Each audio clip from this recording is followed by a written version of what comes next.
So when I sat down to write Benway's story, I was thinking about how she feels invisible, but wants to be seen, but she wants to be seen on her own terms.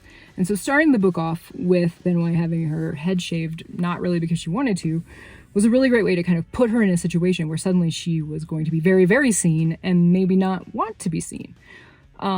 And it also gave me an interesting avenue to talk about dress codes and zero tolerance bullying things. For me, dress codes are pretty dumb. They're typically only used to punish girls. They are used to not trust boys. They are kind of a power play. I do not love them. And so you'll see more about that. Hopefully more nuanced than how I just put it in Benway. And I feel the same way about zero tolerance bullying programs, because I feel like a lot of times bullying happens in ways that it's very hard for observers to recognize. The way that a kid says something to you, or the turn of phrase that they use. You know, they might not be physically punching you, and they might not even be using bad words, but they know exactly how to get to you.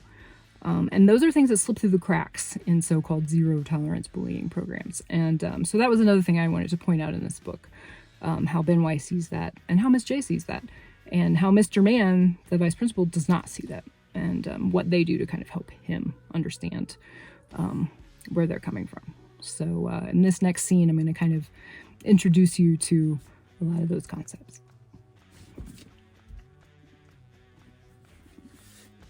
An announcement, loud and crackly, bounces down from the ceiling speakers, drowning out Ms. J's supposedly calming music. Oh no! Phone down. Hold on, this is going to be where...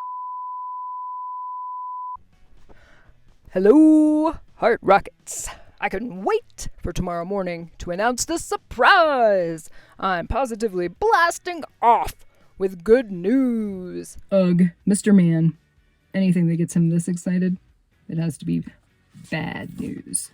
Hart Middle School has been officially approved to join in the National Zero Tolerance Anti-Bullying Planet Safe Space Campaign.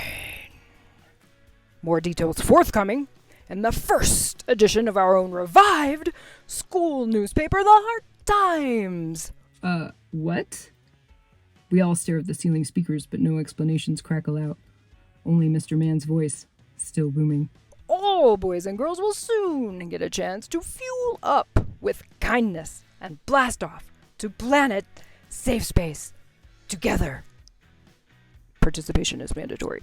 I can feel my face twist in a confused knot as I mutter, am I the only one who thinks Mr. Man is the only human in the history of humans to make kindness seem like something annoying?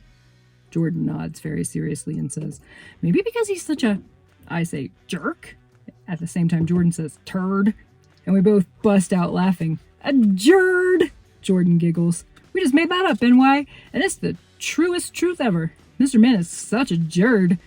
Jordan pauses for a super quick half of a half second before his face crinkles and he says, confused, wait, what even is a space campaign?